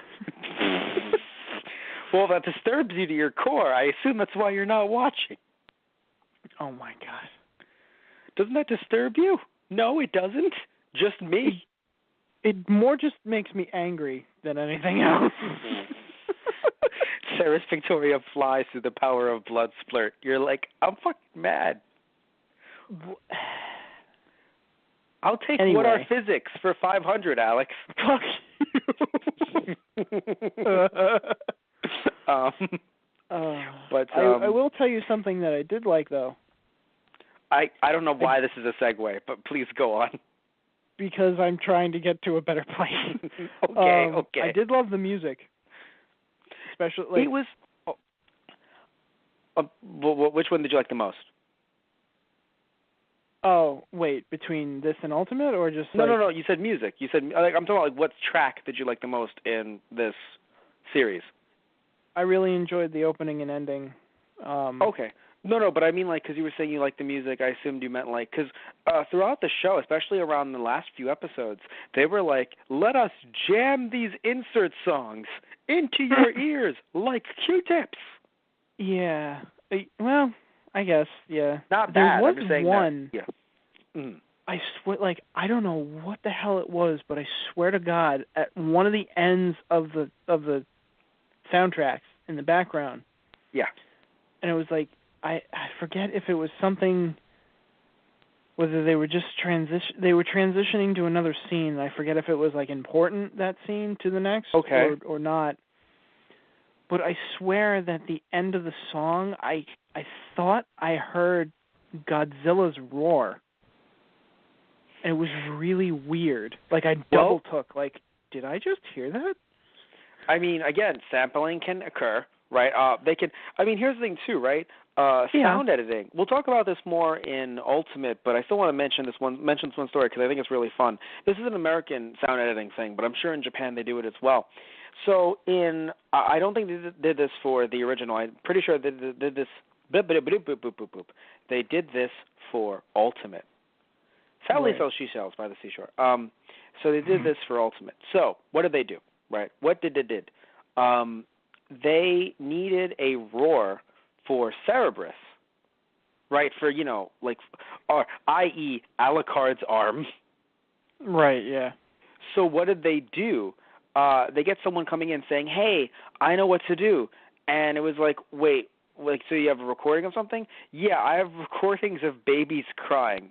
And it was like, so we're not going to ask how he got those. So they took babies crying, they slowed them down, and they reversed them. Right, yeah. And that's how they made Cerberus's roar. That's awesome. In the English version of the dub. So obviously the dub, the English dub. For I think it might have been the first OVA that had the Valentine brothers, although it might have been the second. Anyway, still, and how do I know this, by the way? I was watching the English commentary track. And they were talking about how they did it, and I was like, "This is hilarious." Because I've seen all the first few Ultimate OVAs a few different times, so I've been able to listen to it with the commentary track as well, and it's just so funny because it was literally just like, "Yeah, we did that." So hey, they may have gotten Godzilla. I don't know if they got him in the booth because he's so large, but they may have gotten Godzilla. Right. I really don't think that's what it was, but for whatever reason, I heard it. Yeah. And I was like, why the hell would that be in here? I just think it was interesting to have all the different insert songs because up until that point, I really enjoyed the instrumentals more. It's interesting. I'm never a big fan of insert songs to any, like, unless it was made specifically for the show, and I don't think any of these songs were, unless it was made specifically for the show. So, like, if you tell me, right, like, oh, Dragon Ball Z is going to do its thing, and they're going to take the opening theme song and throw it in there, I'm like, I'm Right. fucking good, right? Not even Dragon Ball Z, right? Tokusatsu does that a lot, like Super Sentai shit. You've watched some with me, and you've heard the fucking opening songs in the episodes, like when they're, Right, doing yeah. stuff with giant mechs. And I don't know about you, but that gets me fucking pumped. Yeah. Right? So I'm cool with that. But it does get weird when you get other songs and you kind of just throw them in there that aren't made for the show. And I'm pretty sure those songs weren't made for the show. They were just purchased. If they were made for the Right. show, cool for them, right? I wish I knew what they meant. That was probably cool, right? Yeah. But if they were just taken for atmosphere, I'm not really a big fan of when that happens. And it usually happens more in American shows, in my opinion. Right. Because in yeah. Japan, they usually make them for the show and then sell them on CDs. Right. Yeah. Usually with the main character singing them, right? Mm. But yeah, it was very strange. I wasn't a big fan of it. I didn't hate the music. I just am not a big fan of when they try to place it into shows. Right. Yeah. I think it was probably more just like the opening and ending for me. Maybe not so much the Mm-hmm. the ending was weird. It took some time to get used to, and then Cause it was kind of a nice cool down. Mm-hmm. Like Mm-hmm. a lot of series do that. They have like an opening and ending that might not necessarily fit the theme of the show itself, but it's like if it's a really kind of intense series, they'll use something a little more lighthearted. And that's why I kind of like the opening, because it kind of gave me that Cowboy Bebop kind of feel, like the smooth jazz kind of laid back kind of sense, and I really love Cowboy Bebop, so it made me think of that, and I was like, oh, this is great. I would say that certain anime that does well with an older crowd in America they're usually ones that have either openings or endings that have a feel that isn't necessarily 100% Japanese. Yeah, that too. So that's what's interesting too, right? Your first thought was Cowboy Bebop. Right. Right? So, and that's the point, right? That's what it kind of, can be compared to by some. Not like the show's themes overall, right? Because, Matt, I don't think that's like Cowboy Bebop at all. I'm pretty sure. But still, some of the music cues, you're like, at least, the ending theme song, you're like, yeah, it reminds me a little bit of Cowboy Bebop. And then stuff like that, those feelings will resonate with people, and then they'll keep on watching. Right. Right?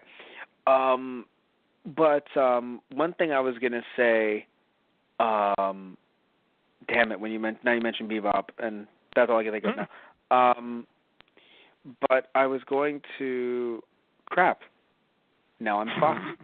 All right, that's going on right now. Crap on air? Well, all right, that's a bit awkward. I'm just, not as much as the blood. Oh, shut up. But, well, is it as awkward? Because I'm pretty sure it's fucking not. Don't make those jokes, Walter. I'll come back at you. You try to give me one punch, I give you two. Two punch, Matt. What are you going to do, bleed on me? Two punch, Matt. But I just, I was talking about how much I didn't like the songs. It's funny. We're alive, everyone. So I was talking about how much I didn't like the songs. And then you were talking about the ending. Oh, yeah. I was going to say, it's funny because the opening and ending songs, not really made to be inserted into the show to pump you up at all. Yeah, like literally exactly. a la carte, and you're going to lick the devil's ass. Why you gotta be like that? Oh, that was probably one of my favorite lines. Yeah, no, but imagine that, right? Like him just like, and now you're gonna become dog shit. Although that was in the in the ultimate version, but still, it's just like, and now you're gonna get eaten by a dog. Right. And sometimes I feel like, what the fuck? Fucking have the ending song inserted. And sometimes I feel like dog shit. Yeah, right. Like what? But I loved fucking when Jan came in with all the fucking with all of the undead, right? Did you notice what was written on their shields? Yes, I did. Do you know what it was supposed to be? I'm assuming not that. I looked at that and I'm like, please let that be an edit, please. Well, no, but because the thing is, it says voodoo people murder people, or like voodoo people. Yeah. Here's the thing, right? First off, obviously, people was misspelled, I think, like twice, or at least the first time people was misspelled. And voodoo, you're like, what the fuck is voodoo? Mm-hmm. Say it over and over and over again. Does it come to you or no? No. Voodoo. I don't think okay. But say it in a Japanese accent. Oh, okay, right. B and V, got it. Yes, okay. They wrote it. Dude, this is a Japanese show. Despite all the different accents and everything, it's a Japanese show. So True. They're writing it in English, and I'm assuming it was that's taken directly from the manga as well. I feel like he wrote voodoo. Don't quote me on that though. So fucking writes voodoo, and I'm like, God damn, it's meant to be voodoo. Right. And then people, one of them was misspelled, but the bottom one was spelled correctly. And then I was like, murder spelled correctly. I don't know if that's a good or a bad thing. but yeah, so voodoo is there, and I'm like, it's voodoo. And I was wondering if you'd catch that or not. A huge army walking in of the undead. It's unclear what they're there for. I need to read the words that are written on their shields. Maybe that'll clear up why they're here for me. Mm-hmm. Not exactly sure what's going on. Oh no, they're gonna poop on us. Yeah, I thought they were gonna come in here and like eat us, but apparently they're just gonna crap all over the place. I mean, that's sends a different kind of message, and it's still unpleasant, but not what I was expecting. But yeah. Yeah, so it was voodoo. Voodoo people murder people. I love it so much. Okay. I loved it so much, dude. So that's actually one of my favorite parts, like earlier Hellsing. I really enjoyed just like having them get completely the whole place stormed. And then again, I mentioned earlier, but having Walter come out and be like, actually, did you know? Actually, fuck off. Yeah. Fucking Jan's just like, I have you stuck here. I can lose an arm, dude. Loses an arm, dude. Yeah. Like, it's very interesting having them be chipped and all that stuff, because it does it's a new interpretation of, because like in my opinion, when I think of like vampires, I'm like, yeah, you get turned and then that's that. I never thought about the ghoul thing because they don't really usually American media doesn't really focus on you becoming a zombie essentially. Right. Based on, yeah. That was interesting. Yeah. I thought it was interesting the different pieces that they used for like vampire lore. Mhm. Yes. So the fact that they were like, oh yeah, 20th century vampires, right? Let's have them have chips to genetically modify them, so they're not technically vampires. So like, if you have the chips in you, you can go around. Like let's say I'm a chipped vampire, I can kill you easily, right? But all of a sudden, I'm going up against Crispin Freeman. You mean Alucard? No, it's Crispin Freeman. I'm going against Crispin Freeman, and that guy. I'm kidding. I'm going up against Keanu Reeves. And that guy's been a vampire for decades. Have you seen the Keanu Reeves memes or no? Oh, jeez. Have you or no? Maybe. I'm not sure. I'll send them to you. There's basically pictures of different historical figures that look just like Keanu Reeves. I see. Anyway, yes, from 1700s. So people have been like Keanu Reeves vampire. So you jumped to vampire and not Time Lord. Okay, I see. Yes. So Keanu Reeves vampire. He has the look, man. Let's be real here. Vampire. All right. So, fair enough. So I'm sorry. That guy. So I'm a Time Lord. Whoa. Yeah. Okay. Got it. No, man. Wibbly wobbly timey whoa. So okay. Anyway. All right. I get it. I'm sorry. I had to get wibbly wobbly timey whoa out there. Just I wanted it to be part of the everything now. That's out there. It's part of the universe, man. So fucking, he's a vampire. If I had to go up against Keanu Reeves and I'm a chipped vampire and he's a real fucking shit. He's a real vampire now apparently. He will fucking annihilate me. Right. He'd be like, control art, whoa. And he would fucking just destroy me. I don't know with what. Probably with Well, actually, with telephone boxes, fuck no, he's a Vampire Time Lord. Oh God. He was just. But, yeah, it's funny. Yeah. I know you had said one of the characters, the girl. Oh God. No, wait, are you talking about Helena. Ceres? No, you're not. Oh. No. Helena. Right. Or Helena. There we go. Sorry. Mm-hmm. She even mentions at one point, or talking with the MI5 guy, it's like, yeah, true vampires are a bit more reserved than that. There's a certain there's this yes, they're flesh-eating, blood-drinking, monsters from hell, but it's like there is still kind of a refinement in a way. Also, I'll be very honest with you. I think that's also coming from her and other vampires that have been doing this for thousands of years, right? Like, True. I feel like Ceres could have easily became one of those chipped vampires in terms of how they act versus how she acts, because in my opinion, while she is a reserved person, still you're letting that loose. Right, and she's a baby. She's a baby vampire, right? She's new. Yeah. Just like those other people with chips, they're new. However, I will admit, if they're chipped, which means they can go out during the daytime, that might be why they're a bit less reserved. Where, as a vampire, okay, I have to do these things, otherwise I will die. Where if you have a chip, you're like, oh, I don't need blood. I don't need this. I just do it because I want to revel in it. I want to become batshit insane. Yeah, exactly. No, I just want to, kind of just wallow in all, and I wallow in a good way, which is a weird way to use wallow, but still in all of this, right? It's a bit different than oh no, I've been turned into this, I got my lifestyle. To this. Yes. Right. But also, to be turned to a vampire, you have to be a virgin.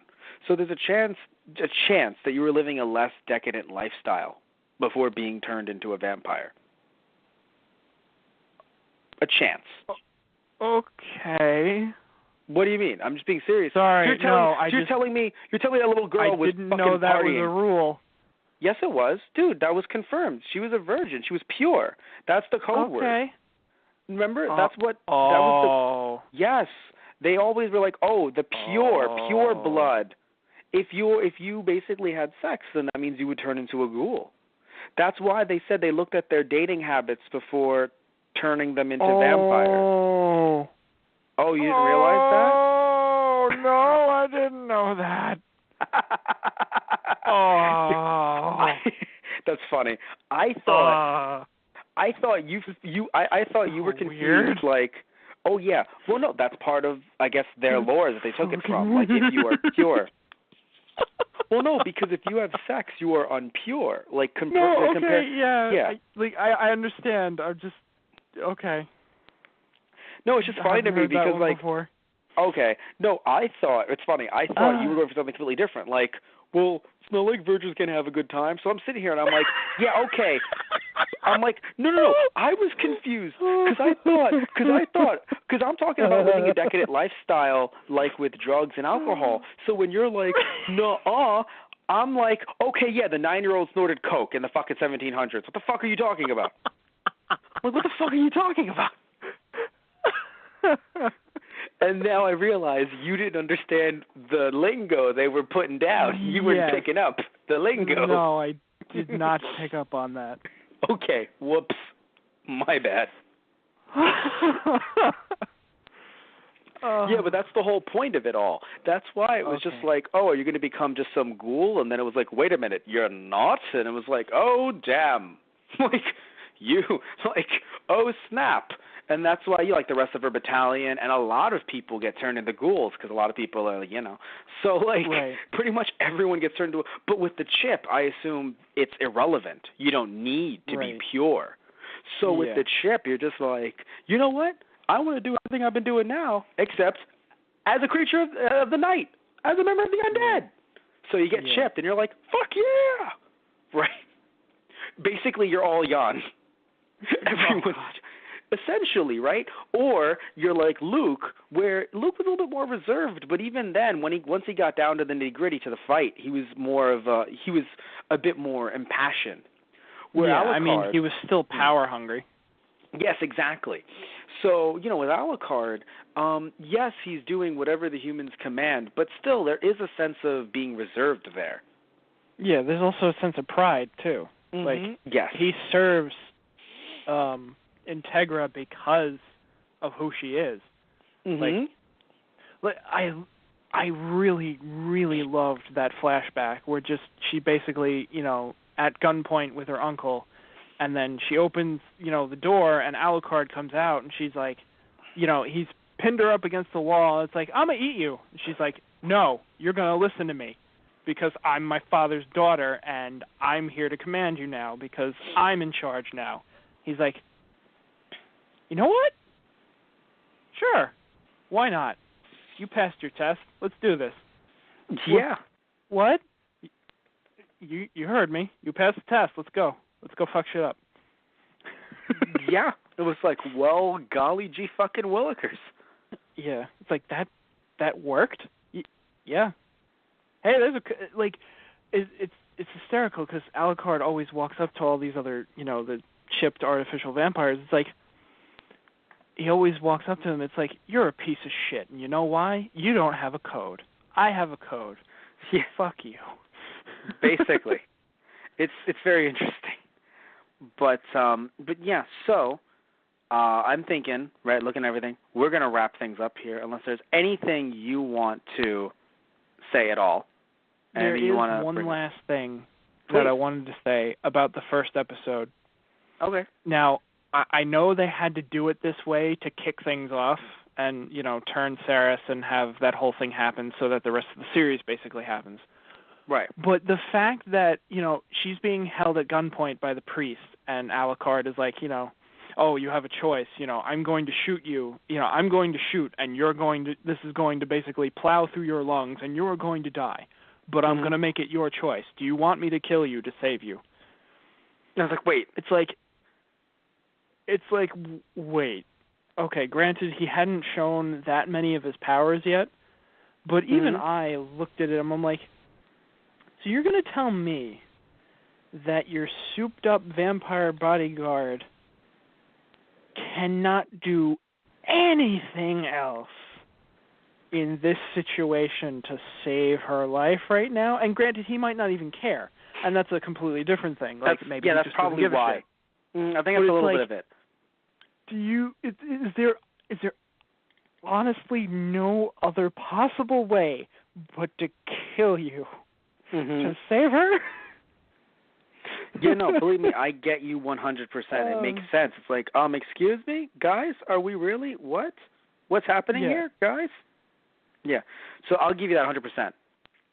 I accepted it to say, she's going to turn, and then it's going to be a whole, plot point in the whole series, so whatever. But I just found it funny that it was like, it's like, nope, gotta shoot her. And Integra's just like, really? Is there honestly nothing else you can do? It's like, nah, and he's got her at gunpoint, this is really, she's a policewoman. I'm sure she could, knock him out or, do something to get the weapon away if I distracted him for a second or whatever. But, there's nothing that can be done. I have to kill her. It's like, all right, you got to do what you got to do. Because in the manga, the thing is in the manga, right, it was a lot quicker. It was just outside. It's like, look, I'm just going to do this. All right, look, I'm going to fucking do it. Because he's so fast, probably he not being Alucard, he being the vampire, he's going to kill you. So he's going to kill you no matter what unless I take the shot. Fuck you going to do? But in the anime, because he's explaining everything and sounding cool, it takes so fucking long that it's like, wait a minute. So you being in a gaseous state right now can't tap his shoulder from behind? Right, distract him for 5 seconds so I can get out of this full Nelson? Yes. Or chokehold? Yeah, chokehold, yeah. But when it comes to, the manga, it's a lot quicker in my opinion. He still talks to her, but it's a bit quicker. And also I believe it's mental. Like he actually does it in his mind. So he's kind of psychically, I believe, if I remember correctly. But when it comes to the anime, he's just like, so I'm going to say all of this out loud and keep it going for a very long time. Because we actually have to extend this because really we have to extend this scene. this was only 30 pages long originally, but now Right. it's 20 minutes. Isn't that interesting? Right? It's just, by the way, I would like to read you a bedtime story. Like, good night, Moon. Good night, Moon. Like, the moonlight is lovely tonight, don't you think? We gonna be doing this all night, or? He did say that though. He did say that in the manga, where he's like, yes, he didn't make, but still, it's just really funny because like, That's yeah, why I like, said it as a joke. What? Because he actually did say that. I know. Yes, I know. No, I'm telling you, that like that wasn't filler either. Like that, right. him walking wasn't filler. No. But because that's the thing. In something like Hellsing, you don't know it's filler anymore. You're like, what is filler? It's blended everything together. Oh my God, everything is the wall background. It's just all filler. God. But anyway, so we want to thank you all for listening in, as always, another Anna Saturday episode. And next week, we'll have a special Christmas surprise for you guys for Anna Saturday, so definitely check that out. If you're wondering, well, how do I find out what it will be, when you'll announce it? Well, don't worry. Go on our main, social media accounts, our Facebook, which is /ThoseGuysOnTheRadio, our Twitter, which is @ThoseGuysRadio, or our Instagram, which is also /ThoseGuysOnTheRadio, and you'll get constant updates about our new episodes that we do, not only our podcasts, but also Tristan and I, we've done Let's Plays as well. We actually have our Let's Play YouTube channel, Those Guys Play, where you can find a multitude of Let's Plays, and starting January 7th, 2016, oh God, I'm going back in time. No, 2017, we're actually going to start Season 3 of Those Guys Play. So we've been playing other games. We've had Matt Beats Games from His Childhood, which is a series where I, being Matt, beat games from my childhood. And also, by the way, starting next week, we're going to actually be doing I'm going to be doing live streams to finish up 3 different games. So as of right now, on Monday, I'm doing a live stream of Mega Man X, finishing that series up. On Tuesday, I'm doing a live stream of Disney's Aladdin, and on Wednesday, I'm doing a live stream of Porky Pig's Haunted Holiday. Again, finishing up all 3 of our series right before 2016 wraps up. So all 3 of the Matt Beats Games from Childhood games that I'm playing. And we do have some more that will be continuing into 2017, and some more that will be starting in 2017. So a lot of cool stuff happening at Those Guys Play. Check that out on YouTube by searching up Those Guys Play. Also, and in the past, Tristan, you and I have played, we've played Disney's Dinosaur, we've played Red Steel, we've played Pets Crazy Monkeys, Vomit again, sad vomit, and Hot Wheels Turbo Racing. Also, we're currently playing Luigi's Mansion. So that's a lot of fun, right? Well, we're releasing it. I mean, you've managed to get out of the laptop somehow, but we can't tell you how. So keep on watching, and you'll see how that happened. But a lot of fun. A lot of fun on there. You can also check out our podcast not only through our Blog Talk Radio account, which I assume you're listening to right now, which is Those Guys on the Radio. You could also listen to us. Our archive shows on our YouTube channel, which is Those Guys on the Radio, and you can listen to us through iTunes. You can actually download our podcasts on the go by searching up Those Guys. So that's also a lot of fun, and you can go to our Patreon. If you want to donate to us at all, right, give anything to us at all, you can go to our Patreon, which is you search up Teacher Productions. You could also donate to us directly to our PayPal, which is our email is thoseguysontheradio@gmail.com, and depending on, looking back at our Patreon for a second, depending on how much you donate to us, there's different tiers of things that you can get. So depending on how much you donate to us, right, what you're donating towards is us, with our monthly Blog Talk Radio account, helping cover that, and also helping cover us actually getting a capture card for a 3DS and also a capture card for the Wii U as well as the Wii U, so we can bring even more games to you guys, play even more on a day-to-day basis. Now, depending on what would you be getting though, depending on what you donate? Well, depending on what you donate, you actually get the ability to suggest a show idea for us on the podcast, right? It doesn't have to just be an anime or a manga or something like that, or a movie or whatever. It could, actually be an idea, like, oh, hey, top 5 anime songs that you guys like or something like that. So, you can suggest any show idea to us via the podcast, or you can actually suggest something for us to play together on Those Guys Play. So you can get that, or you can actually be a sponsor for the podcasts or the Let's Plays, and we'll actually give you guys a shout out via the show, right? Either live or, filmed in advance, and we'll say, hey, thanks so-and-so because you guys are great, right?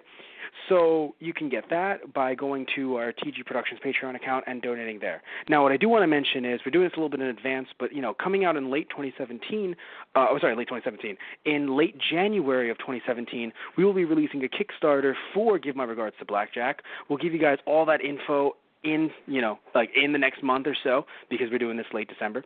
So we're doing this podcast late December. So we'll give you guys all that info, in January, because it's going to be real cool. So, and if you guys give, anything you give helps, and you'll get a lot of cool goodies, and we'll talk about that again late January. So we're done here. We did the show. We did everything. I did all the promotion stuff. One thing I almost forgot. You can definitely get some of our T-shirts over at thoseguysontheradio.tumblr.com/merchandise and at our eBay, Those Guys Radio. And we have a lot of cool shirts based on some, Those Guys Play episodes and based on some podcasts. So a lot of fun stuff. So we're done. We've managed to talk nearly 2 hours about this, and it's been a lot of fun. So I died, rose from the dead, and then died again. Yep, that's Hellsing for you. So thank you all for listening in as always, and say good night, Tristan. It's a lovely night for a walk in the moonlight.